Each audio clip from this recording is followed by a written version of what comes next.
sejam muito bem-vindas, bem-vindos ao Entenda Genética. Eu sou a Natácia e hoje nós vamos conversar sobre dúvidas que vocês me enviam em genética de populações e filogeografia numa conversa bem descontraída, beleza? Qualquer coisa vão colocando nos comentários que eu vou olhando e a gente vai conversando sobre. Primeira coisa, eu recebi algumas dúvidas específicas de análises, só que eu também recebi algumas coisas sobre conceitos, uma parte mais teórica, sabe?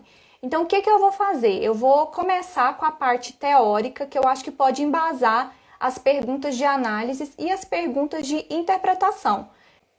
Primeira pergunta que me enviaram. O que é um haplótipo? A definição de haplótipo.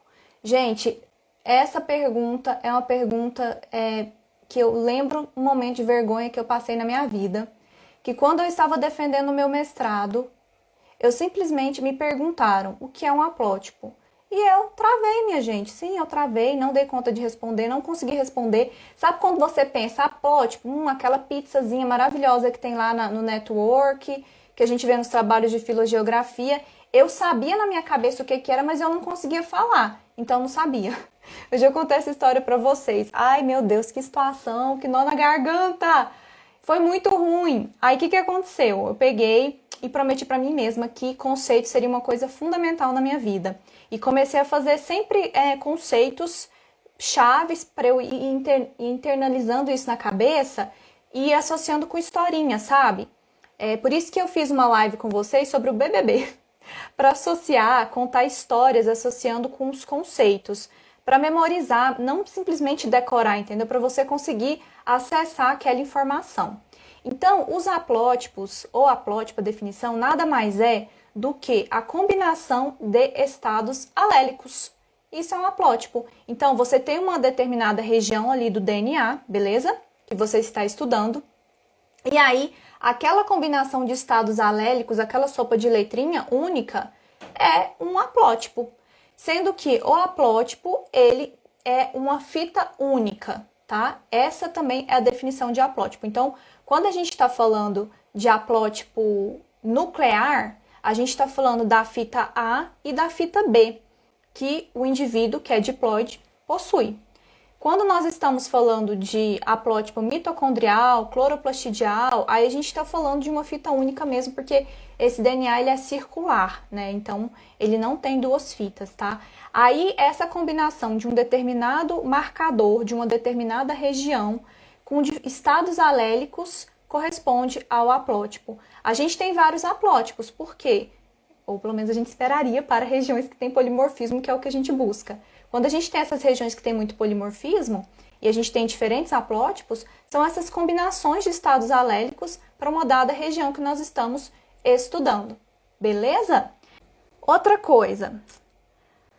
Podemos dizer que um marcador genético é um primer? Então, não podemos dizer que o marcador genético é um primer.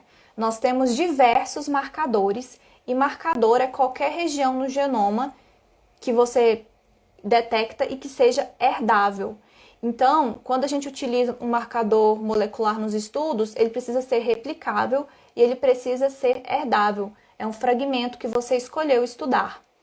Há diversos tipos de marcadores moleculares como ferramentas para estudo, como por exemplo os microsatélites, que são marcadores codominantes, ou seja, você consegue identificar dois alelos para um determinado indivíduo e por isso são maravilhosos para a gente poder calcular os heterozigotos, a diversidade genética e tudo mais, tá?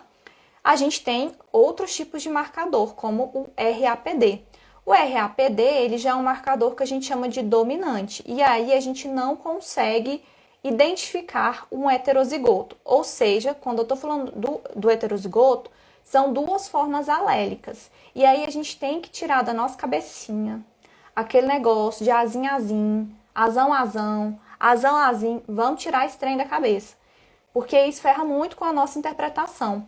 Quando a gente fala de polimorfismo nos marcadores moleculares, a gente simplesmente está falando de formas alélicas distintas. Não é azinho, azinho, Czinho, Czinho. Isso é importante para a gente conseguir fazer a interpretação. Então, o heterozigoto aqui não é um azão, azinho. É uma forma alélica juntamente com uma outra forma alélica daquela criatura, entendeu? Então, é isso. Então, o que que acontece? Para que nós consigamos acessar determinadas regiões, né, que esses marcadores... Imagina um marcador como se fosse até um marcador de livro, sabe? Você vai saber exatamente aquela página que tá lá certinha. E aí, então, a gente precisa dos primers. Os primers são regiões que são desenhadas para ancorar em determinadas partes, que são essas partes já conhecidas dos marcadores que nós queremos estudar. Então, esses primers, eu espero que eles amplifiquem para todos os indivíduos de uma espécie. Então, o que que acontece? Esse primer, ele é desenhado para complementar com a fita bem no comecinho ali, da região que você quer criar cópias, e aí ele vai ancorar. Uma vez que ele ancorou, ele vai começar o processo de amplificação, se for um microsatélite, por exemplo, via PCR, e aí, beleza, ele tem que terminar. Aí a gente tem um primer, um outro primer que vai fechar aqui, e a gente vai ter, então, essas cópias destas fitas amplificadas. Então, o primer, ele é uma ferramenta, a gente também chama ele de iniciador. Iniciador por quê? Porque ele vai começar o processo, por isso, danadinho. E você, que é um entendedor, uma entendedora, maravilhosos, maravilhindos, não vão falar mais temperatura de anelamento. Por favor, já falei isso. Vocês não vão falar mais, porque vocês são divos lindos. Vocês vão falar temperatura de pareamento, que a gente escuta muito falar assim, é temperatura de annealing, do inglês, né? E aí é um falso cognato, a gente traduz como anelamento, mas não é anelamento. Quem anela é chuchu, já viu gavinha de chuchu? Gavinha de chuchu anela. Primer, ele vai ancorar e vai parear em uma região complementar. E depois, sobre primer, a gente pode fazer uma conversa, porque primer... não, nós vamos fazer uma conversa semana que vem sobre primers, porque primers importam muito. Dependendo do primer que você escolhe, você pode ferrar com sua vida. Sim, você pode ferrar com sua vida, porque pode dar problema de amplificação, falhas. Aí veio uma pergunta que eu achei também... Eu gostei de todas, né? Ai, que coisa linda. Gostei de todas, mas vamos lá. Quais as principais causas de sequência de má qualidade no sequenciamento de Sanger? Pode estar na extração? Então, gente, sequência de má qualidade tem uma série de coisas que são problemáticas, tá? Eu vou começar com o DNA, a qualidade do DNA. Se você estiver trabalhando com DNA com a qualidade muito, muito ruim, com muita sujeira, pode ser que você não tenha uma qualidade boa de sequência. Se a gente tem kit para fazer a extração de DNA, geralmente nós não temos esse problema. Acontece que raramente temos kit, né? Algumas vezes a gente acaba fazendo o protocolo caseiro e aí a gente tem que dar uma lavadinha a mais ali com etanol para tentar minimizar esses resíduos, especialmente quando a pessoa trabalha com planta que tem fitoquímico, tem muito material ali que fica, né? Então, isso pode atrapalhar, sim, o seu sequenciamento. Outra coisa que atrapalha o sequenciamento é o primer. Um primer que foi mal desenhado, então ele não vai parear de maneira adequada na região específica e, portanto, não produzirá uma quantidade suficiente de produtos amplificados. E também tem outro problema, que é quando tem alguma mutação ali, se você tem azar de ter uma mutação num determinado sítio onde esse primer ancora, aí dá ruim, viu? Eu tive esse problema, foi muito triste, porque eu tinha um primer desenhado para espécies de palmeiras que foi transferido. E aí, metade das minhas populações, dos meus indivíduos, tinha uma danada de uma mutação bem na região que o primer ancorava. Aí não deu para usar. Que isso acontece muito em marcador nuclear. Então tem que ficar ligado com isso, tá? Que às vezes você acha que você está tendo falha no sequenciamento, quando você simplesmente está tendo falha na amplificação porque tem uma mutação ali. Aí você fica quebrando a cabeça, tentando, achando que o problema é você, ficando doido. E muitas vezes não é. Outra coisa que dá muito, mas muito problema, isso daí dá demais, é excesso de isopropanol. Eu não sei se vocês aí que estão me assistindo já pegaram as sequências de vocês e já olharam as sequências de vocês e tudo mais. Então, nessa sequência, algumas vezes vem tipo uma curvinha azul assim, ó, no meio da sequência. Então, isso daí é excesso de isopropanol. Quando você vai fazer o seu sequenciamento, a gente tem que verter a placa. E às vezes a gente fica com medinho no coração. Você pensa, meu Deus, vou verter a placa? fudeu, meu DNA vai todo embora, o que eu vou fazer? Não vou verter essa placa, não. Aí é que dá o problema, porque aí fica o quê? O isopropanol feliz, sorrindo pra você, com aquele sinal azul ridículo lá na sua placa. Gente, eu já sofri com isso, eu ficava assim, eu ia jogar o isopropanol, assim, ó. Mas pode jogar com força, que não tem problema. Centrifugou bonitinho, taca o trem lá na pia e vai que vai, entendeu? Porque fica mesmo esse sinal. Amanhã eu vou mostrar isso pra vocês, se chama artefato.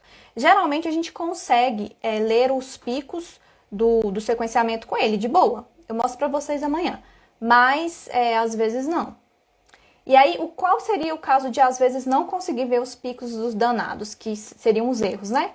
Quando você deixa o álcool, porque aí o álcool, minha gente, aí sim o negócio fica complicado. Quando você não trabalha com álcool de boa qualidade, e aqui não é merchan, mas o da Merck é o melhor de todos. Quando esse álcool não está bem geladinho, mas bem geladinho mesmo, tudo isso pode dar problema para você, porque o álcool ele vai ajudar a precipitar o seu DNA que vai ser sequenciado. Então você precisa de um DNA bem geladinho e você precisa de um DNA de excelente qualidade. E você precisa jogar essa placa com força para não ficar resto de álcool ali e acabar com a sua leitura. Também nesse processo, quando você não centrifuga bem a sua placa, pode ser que o DNA não fique grudadinho ali no fundo da sua plaquinha e aí quando você for verter, o DNA cai do poço, tá? Por causa disso. Porque você não conseguiu centrifugar a ponto de ficar ali com um pelletzinho e aí foi embora, tá? Outra coisa importante que poucas pessoas fazem e que faz uma super diferença, assim, gigantesca. No mestrado eu não fiz porque as pessoas falavam pra mim que era bobeira, mas no doutorado eu fiz e me ajudou muito. Quantifique a sua PCR, tá? Depois que você quantificou a sua PCR, você vai diluir a sua PCR para a quantidade que você precisa de acordo com a instrução dos fabricantes e você também vai quantificar essa diluição para ver se você tem uma homogeneidade, se está todo mundo ok.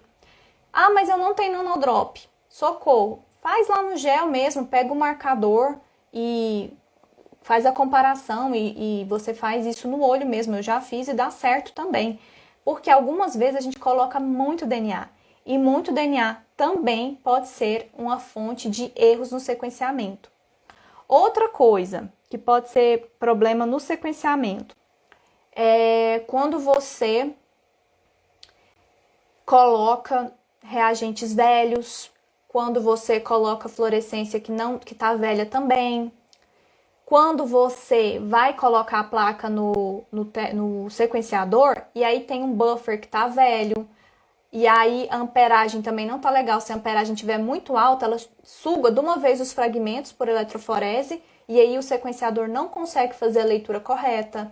Quando o oven, que é o fogão do sequenciador também, o forno, né, não está com a temperatura adequada. E ó, fica de olho nisso, porque o que acontece? Eu já mandei sequenciar placas minhas que ficaram horríveis, horrorosas de chorar. E eu não tinha muita grana para me dar o luxo delas ficarem horríveis, horrorosas de chorar.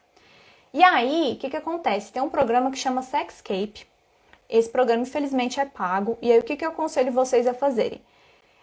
Terminou de sequenciar, vai começar a editar as sequências, pega o Sexscape, porque ele tem 30, 45 dias de uso, sabe? Ou então, a próprio Genius também. Mas no Sexscape, minha gente, ele consegue puxar a informação da sequência, inclusive a data que o buffer foi feita, tipo assim, foi comprada. E aí, o que aconteceu? Eu analisando minhas sequências e tentando entender qual que tinha sido o erro, consegui verificar que o buffer que o pessoal que eu paguei usou no meu sequenciamento tinha a bagatela de o quê? 2 anos de vencido. Então, não era eu que tinha feito o trem errado, entendeu? Era porque o buffer que o povo usou tinha vencido. E aí, não tinha o que fazer, né? Vamos para a nossa próxima perguntinha aqui. Quais os principais erros de quem está manipulando a amostra pode fazer, né? Pode cometer? Gente, primeira coisa, contaminação. Contaminação é perigo, viu? Contaminação com o que, Nath? Bactéria, fungo. Às vezes a gente acaba, mesmo usando luva, vai ali, manipula alguma coisa que não está totalmente limpa. e deixa os nossos reagentes, vai mexendo com a pipeta e alguém pipetou errado e tudo mais. E aí você usa a pipeta ali, a ponteira na pipeta, e aí bem assim, ali na pontinha da ponteira, sabe? Fica com algum resquício e ali tem fungo. Olha, é complicado. Não é todo mundo que tem como ter filtro na ponteira, então a gente tem que tomar muito cuidado, tá? Com essas coisas. Então, pipeta, a nossa própria saliva conversando em cima ali com bactérias que podem comprometer os nossos primers, os nossos DNTPs, especialmente ataque. Outra coisa também que é motivo de contaminação é você, sem querer querendo, resolve mexer. E, gente, isso aconteceu comigo, é muito triste. Quando você não tá com estado de presença, você tá mexendo com primer e aí você pipeta um DNA dentro do primer. Sim, isso pode acontecer, gente, tô falando sério. Ou então outro primer mistura tudo, entendeu? Isso daí é muito sério. Então tem que ter estado de presença, porque isso também pode levar a erros, tá? Usar reagente antigo também, dependendo do jeito, é muito complicado. Ficar descongelando e congelando DNA. Cara, você tem seu DNA lá, você vai fazer o seguinte, extrai seu DNA, lindo, maravilhoso, e aí quantifica, vê quanto que tem dentro do DNA, e essa vai ser a sua solução estoque. Você não vai mexer com ela. Você vai pegar outro tubinho e vai criar a sua solução de trabalho. Ah, mas por que, Nath, minha solução de trabalho? Porque vai ser essa que você vai ficar congelando e descongelando. Se você pega a sua amostra, sua vida lá linda, e começa a descongelar, congelar, e se der ruim depois? Não dá. Então, pega essa solução de trabalho e usa ela. Uma coisa que eu fazia ainda para evitar menos ainda contaminação era o seguinte, eu tinha minha solução estoque, que eu não mexia, ela ficava lá. Inclusive, eu tenho amostras de 10 anos que estão perfeitas, maravilhosas por causa dessa estratégia. Aí eu tinha minha solução de trabalho. Aí a minha solução de trabalho, eu diluía ela para fazer a PCR e eu diluía numa placa. Tem um videozinho aqui que eu mostro para vocês isso, eu posso deixar na descrição depois dessa conversa, que é a plaquinha que a gente tem mesmo de fazer a PCR. Eu fazia um mapa e eu sabia qual indivíduo tinha em cada pocinho.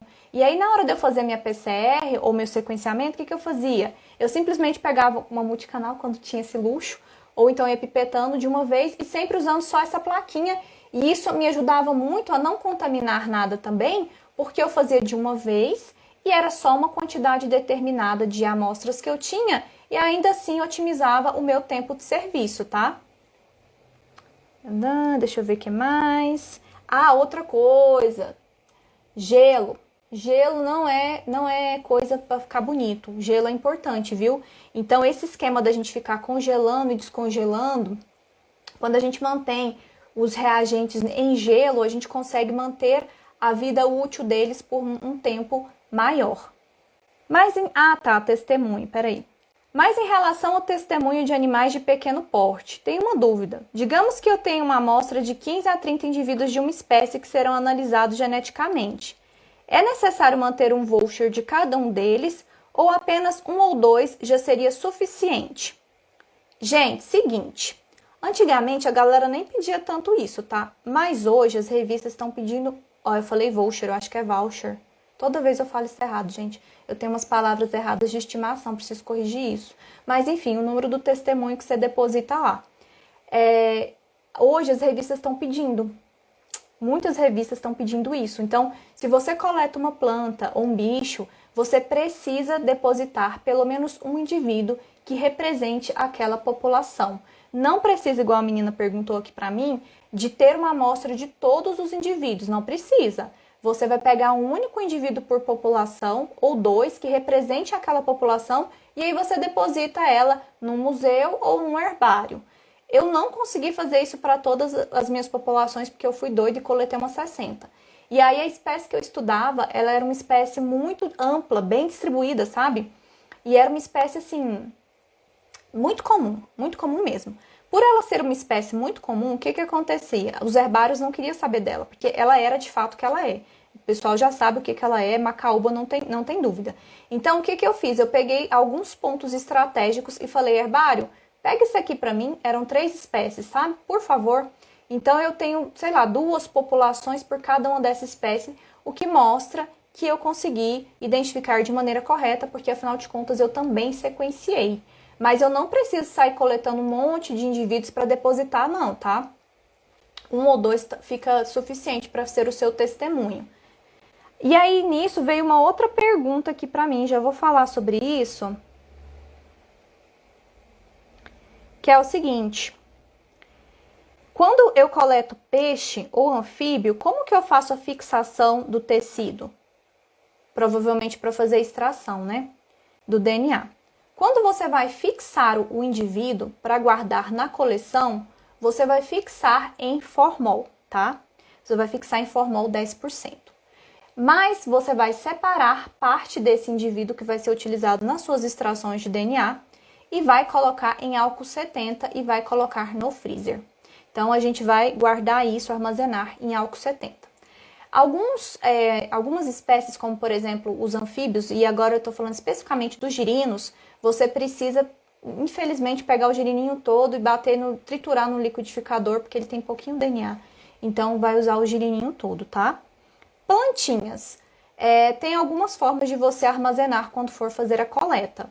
Você pode colocar ela em sílica, e eu gosto bastante, tive muita tranquilidade de fazer com sílica, porque eu viajei pelo Brasil todo e me facilitava muito a vida quando eu coletava com sílica. Então, você pega a amostra, coleta lá, coloca num saquinho de, sabe, envelopinho de papel pardo? Aquele lá, porque aquele lá permite que haja uma troca, uma transpiração, uma evaporação da água que tem na folha, porque aquilo ali é o que degrada o DNA. Então, funciona super bem. Tem pessoas que gostam de coletar com gelo. Se você for num banco de germoplasma, que é pertinho do seu laboratório, você vai lá e coleta com gelo, massa. Mas assim, dependendo do jeito, se você estiver viajando, você não sabe se vai ter gelo em outro local, é muito arriscado utilizar o gelo. É maravilhoso se você consegue, porque mantém tudo fresquinho. Mas tipo, eu ficava, no meu caso, 30 dias em campo, né? Não seria álcool 100%? Álcool 70 não danifica o DNA? Não, para você fazer a extração de DNA, o álcool 100 é que vai estragar o seu DNA, tá? O álcool 70 não vai danificar o DNA. O 100 sim. Para você armazenar a sua amostra de tecido animal, beleza?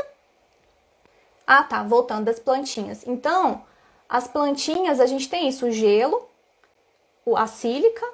Tem gente que vai com nitrogênio líquido. Eu acho essa galera muito bem assim animada, porque é bem pesado, é muito complicado você levar para campo o nitrogênio líquido, mas eu já conheci quem fez isso. Outra coisa, se você estiver trabalhando com RNA, aí, minha gente, o tecido tem que ser um tecido o mais assim conservado possível. Neste caso, o indicado é o gelo.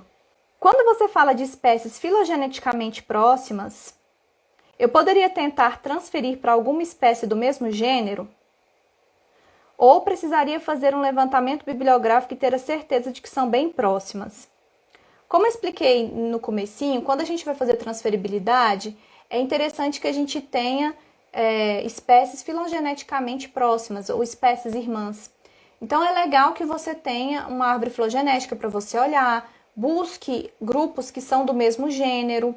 É mais interessante você começar a partir deles. Se não tiver do mesmo gênero, vai para a mesma família e assim por diante. Tenta pegar o que é taxonomicamente mais próximo e faz um levantamento na literatura de tudo quanto é primer que existe, mas não fique cego achando que é porque está descrito lá que o trem vai funcionar.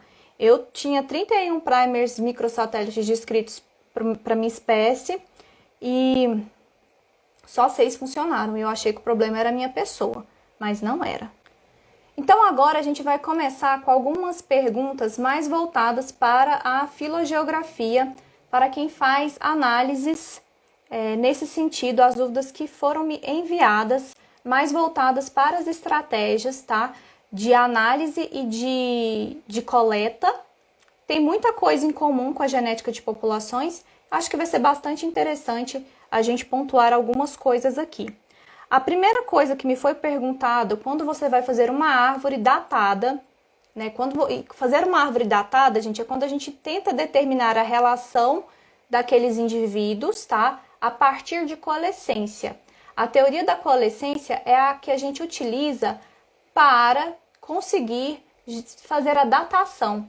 E a coalescência é o seguinte, você está aqui e você vai caminhando para trás para entender as relações. A filogenia, a gente tende a andar para frente. Coalescer é encontrar-se no tempo. Então, a gente está no presente e vai andando, caminhando para trás com as amostras de DNA para tentar entender o que aconteceu. A partir das taxas de mutação, a gente consegue, então, nesse caminhar para trás, fazer o cálculo. E a pessoa está perguntando para mim o que seria o grupo externo, né? Como que é o grupo externo? Então, assim, o grupo externo é o conjunto de todas as espécies ou indivíduos que não pertencem ao grupo monofilético que você está estudando. Quando você vai escolher um grupo externo, tente pegar não só um para fazer a sua análise de filogeografia. Por quê?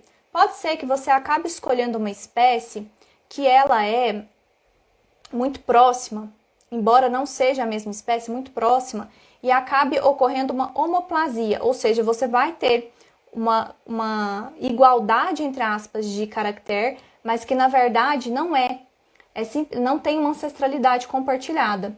Então, tenta pegar tanto próxima, mas também espécies mais distantes, tá? Para você conseguir enraizar bem a sua árvore. Essas espécies de grupo externo, não necessariamente sempre você tem que usar para filogeografia, não, tá? Mas o que ajuda muito? É quando você tem uma datação numa filogenia. Então, a gente consegue pegar um grupo que foi datado, uma filogenia datada, e verificar a data de divergência entre uma espécie e outra. E utilizar essa data para calibrar a nossa árvore de coalescência. Aí a gente usa, então, os grupos externos que estão disponíveis com essa informação, que ajuda muito a gente a encontrar a data certinha ali dos nossos grupos. Explica a eletroforese. Vou explicar agorinha, tá? Só porque eu entrei na filogeografia. Juliana, o que acontece? A solução estoque é uma divisão da amostra do extrato. Isso mesmo. Você vai pegar a sua amostra que você extraiu, exatamente, é uma divisão daquela amostra inicial que você tem. É só para você não ficar usando o mesmo tubinho, entendeu? Só para isso, tá? Eu sempre seco minhas amostras no speed vácuo, ainda assim a concentração fica muito baixa, não consigo diluir. Você não consegue diluir o DNA, como é? Fica com concentração muito baixinha? Talvez você vai ter que usar na sua extração. Eu não sei se você trabalha com planta ou com bicho, depois você coloca aqui pra mim com o que você trabalha. Porque a gente pode pensar em alguma estratégia, tá bom? Talvez colocar menos tampão, ou se você usa kit. Porque quando a gente usa kit de DNA, infelizmente a gente perde muito DNA na coluna. Então pode ser alguma coisa nesse sentido. Se você estiver utilizando o kit, o DNA fica ali na coluna. Então algumas estratégias, infelizmente, é você fazer a extração e não utilizar a coluna que vem no kit de extração. Porque ela retém muito DNA. Isso para casos em que a gente tem pouquíssima quantidade de DNA, tá bom? Beleza, agora vamos lá, sobre a amostragem. Eu tenho dado de 3 populações. Qual seria o número ideal de indivíduos para as análises? Tem população que tem 14 indivíduos, outra tem 50 e poucos. Olha só, primeira coisa. Depende se o trabalho é filogeográfico ou de genética de populações. Se o seu trabalho for filogeográfico, você precisa de uma amostragem que represente a ocorrência da sua espécie. Então, por exemplo, se ela for uma espécie endêmica, restrita, isso facilita bastante. Mas se ela for uma espécie que ocorre em todo o Brasil, 3 populações seria inviável para um estudo filogeográfico, tá bom? Por isso que eu falei que tem que saber exatamente qual que é o seu trabalho, se é filogeografia ou genética de populações e se a espécie é ampla ou não. Se a espécie for restrita e essas 3 populações representarem a distribuição geográfica dela, ok. Se for um estudo de genética de populações, também está ok, porque o estudo de genética de populações depende da pergunta, você pode fazer com quantas populações você achar interessante. Agora é o seguinte, quando você faz estudo de filogeografia, não precisa sequenciar 50 indivíduos não, viu? É melhor você ter mais marcadores moleculares do que você pegar um único marcador e sequenciar 50 indivíduos para uma determinada população. O que o pessoal indica para filogeografia? Entre 5 e 16 indivíduos. Eu não consegui coletar 16 indivíduos para todo mundo. Então, eu tenho populações com 12 e tudo mais, e a gente explica, olha, eu fui para campo, eu não consegui fazer essa coleta. Foi o que eu consegui fazer. Mas aí você também tem que entender que algumas análises terão uma restrição, tá? Especialmente os populacionais. Mas se for filogeografia, é entre 5 e 16 indivíduos. Nath, mas eu tenho um indivíduo que, nossa, tá lá no extremo, não sei da onde, quase ninguém coletou. Usa, bota para jogo. Só saiba que ele, por exemplo, essa população não vai entrar para estimativa de fluxo gênico. Eu tenho um indivíduo de uma coleta que eu fiz na Bahia, em Jacobina. Eu tenho um indivíduo. Eu andei, gente, a Bahia inteira para achar um indivíduo de uma população. E aí, assim, tipo, é uma espécie endêmica, muito difícil de você coletar. Então, eu usei nas minhas análises. Só que quando eu fui fazer a parte populacional, aí eu eliminei essa população das minhas análises, porque eu não conseguiria responder nada efetivamente com ela, tá? E é isso, então você tem que ter esse critério. Agora, se for estudo de genética de populações, a maioria dos trabalhos indicam que sejam 30 indivíduos por população. Ai, meu Deus, mas eu não tenho 30 indivíduos. Alguns artigos mais recentes mostram que 15 indivíduos está tranquilo, está suave. Mas eu não tenho 15 indivíduos. Calma, respira. Pensa numa pergunta que você consegue responder com o que você tem. Eu digo isso também porque eu fiz um trabalho que eu tinha, sei lá, tinha uma população minha que eu tinha 8 indivíduos. E eu fiz o trabalho com microsatélites. Mas eu não fiz análises super mega elaboradas com ele, não.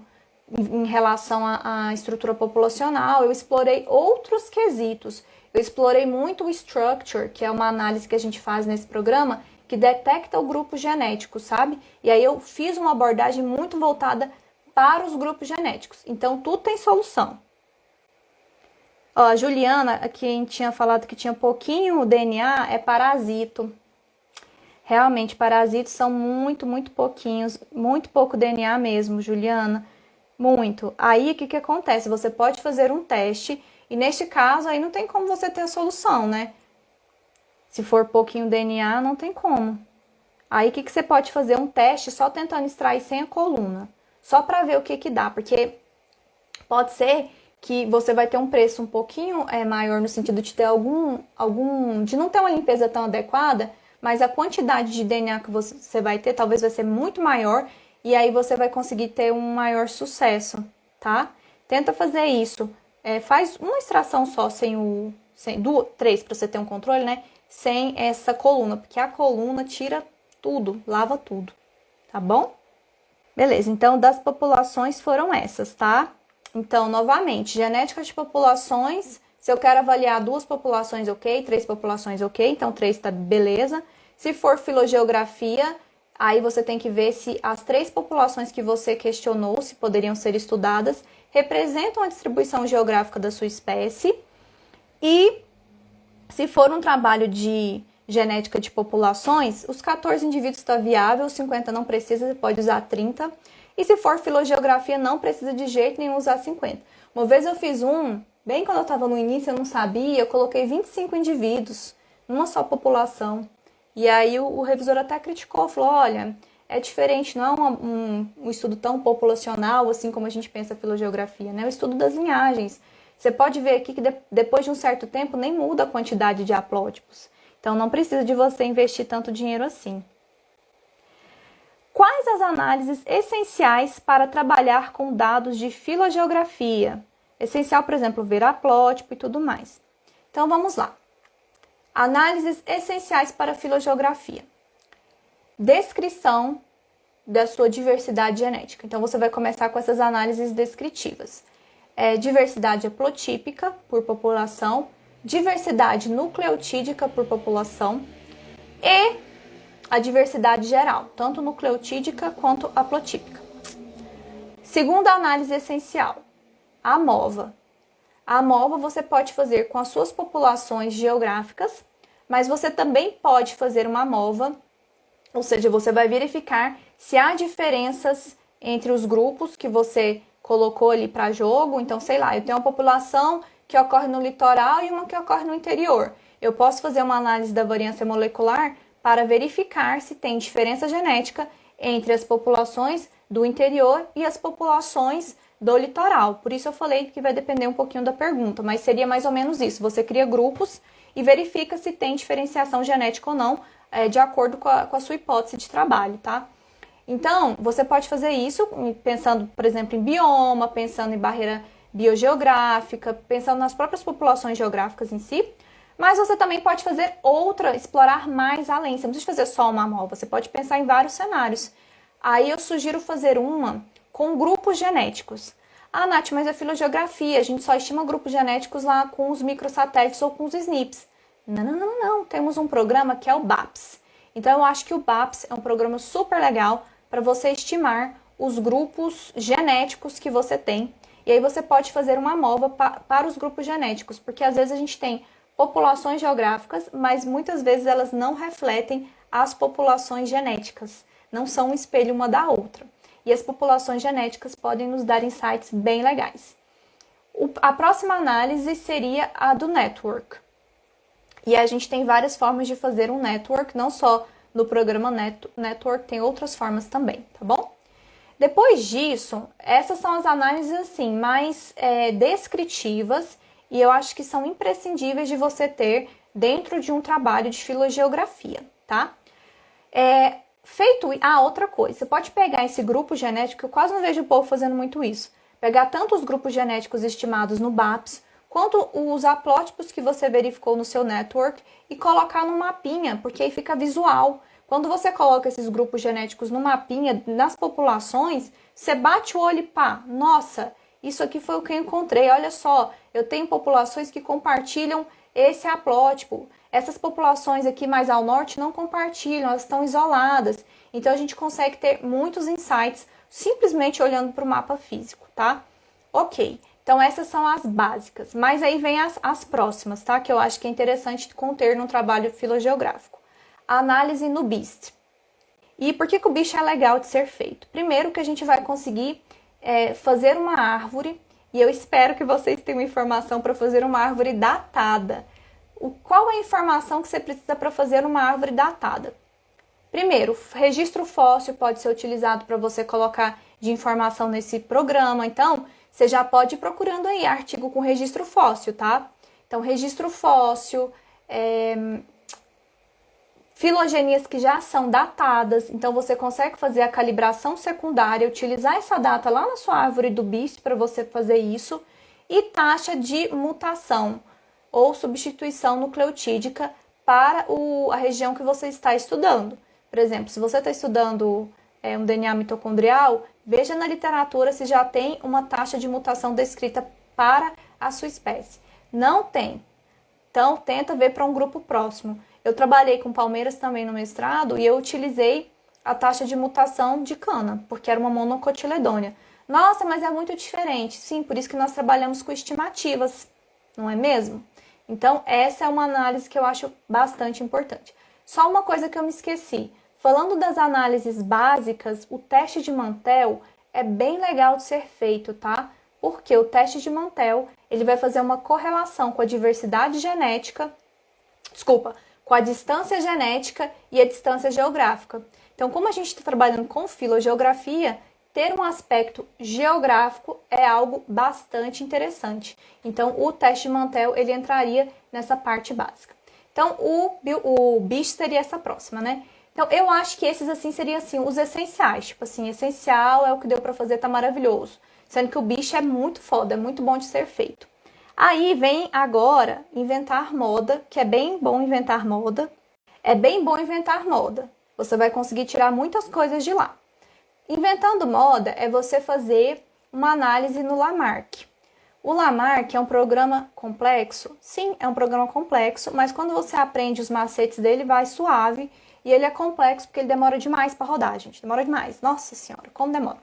porque a gente vai tendo que acertar parâmetros, tá? Então, é bem legal que você utilize o Lamarck caso seja possível, porque lá a gente tem parâmetros demográficos, ele te dá uma estatística que chama estatística G, e essa estatística mostra se você teve uma retração das suas populações no passado, ou uma expansão dessas populações no passado, ou um equilíbrio demográfico. Ele te mostra isso. Ele também te mostra o número de imigrantes que você tem nas suas populações. Então, eu acho uma análise bem legal, mas é igual eu falei, eu comecei com o básico, o intermediário, que eu acho que tem que ter no trabalho, e agora eu já estou refinando para uma análise mais assim, para ficar um trabalho bem redondinho. A outra análise que eu acho bem legal de ter é a Skyline Plot. A Skyline Plot, ela também vai te dar uma visão do que está acontecendo com a história demográfica das suas espécies, mas o mais legal dela é que ela, se você tiver tudo aquilo que eu disse para você de calibração de tempo, ela te dá a história da demografia das suas populações no tempo. Então, se diminuiu, se aumentou, sabe? Se está constante. Então, eu acho assim também uma análise bem bacana de fazer. A próxima, que essa eu sou apaixonada, gosto muito, porque eu gosto muito de pensar em cenários. É um programa que chama DYABC. Você pode construir cenários neste programa a partir daquilo que você encontrou. Por exemplo, nessas análises de demografia. Então, por exemplo, eu encontrei, faz de conta, estabilidade populacional pela Skyline Plot. Beleza, este é um cenário. Testar este cenário. Eu encontrei na literatura que nessa área onde a minha espécie ocorre, teve retração diária. Então, eu também vou testar uma hipótese de retração diária. Mas o fulaninho trabalhou com uma espécie irmã e ele já verificou uma expansão para os grupos, sei lá, de anfíbio. Faz de conta que eu trabalho com anfíbio. Então, você vai pegar essas 3 hipóteses biogeográficas que você tem. Pode ser com base na literatura, como eu citei para você, o trabalho. Pode ser com base em outros estudos ou que você verificou no seu dado por outros testes. E aí você vai fazer, então, a análise nesse programa. E no final dessa análise ele vai falar, olha, há 90% de chance que o cenário A seja o mais adequado para explicar os seus dados. A única coisa que tem que tomar cuidado com essa análise é que ele vai contrastar hipóteses que você criou. Então, não significa que é a hipótese correta, não. É que dentre as hipóteses que você elencou, aquela foi a que melhor explicaria os seus dados. Então, eu acho muito legal se você conseguir colocar. Mas é igual eu falei, tô fazendo uma gradaçãozinha, tá? E aí, o high power, tipo assim, se der, que esse é mais complexo ainda, porque ela exige também marcadores que tem um polimorfismo legal, demora pra gente estabilizar a corrida. É quando a gente faz uma análise no BIST que associa com a geografia. Então, você consegue ver no tempo e no espaço como que essas linhagens foram se dispersando no espaço. Aí a gente usa a coordenada geográfica delas, tá bom? Então, essa daí é linda, maravilhosa, mas infelizmente nem sempre a gente consegue fazer, um pouco por causa do marcador, às vezes não dá estabilidade nem nada, mas essa é uma que eu acho que a gente, se a pessoa conseguir fazer, mas seria assim, tipo, cara, se der, você faz ela. Se você fizer essas que eu disse, você está resguardado. Tem várias e várias outras, tá? Eu só falei aqui o que me foi perguntado, assim, tipo, se eu precisar fazer isso, sabe? Beleza. Ok. Só para fechar, teve a pergunta aqui sobre explica a eletroforese, o aparelho. Eu vou tentar sumarizar, porque eu posso até fazer um videozinho mostrando como é que é. Como a gente está só conversando, fica um pouquinho complexo de você fazer. Mas a eletroforese é uma carga elétrica que você vai submeter o seu DNA. Então, a gente precisa, para isso, de um tampão. E aí, nesse tampão é que essa carga, essa corrente elétrica vai se distribuir, né? Então, a gente vai colocar o eletrodo lá dentro, né? A gente vai colocar esse tampão que tem sais ali dentro para que essa corrente consiga passar. E a gente utiliza um gel. E aí, o fragmento que a gente usou, seja uma proteína, seja um DNA, um RNA, a partir dessa corrente elétrica, ele vai atravessando, então, o gelzinho, essa matriz que você colocou.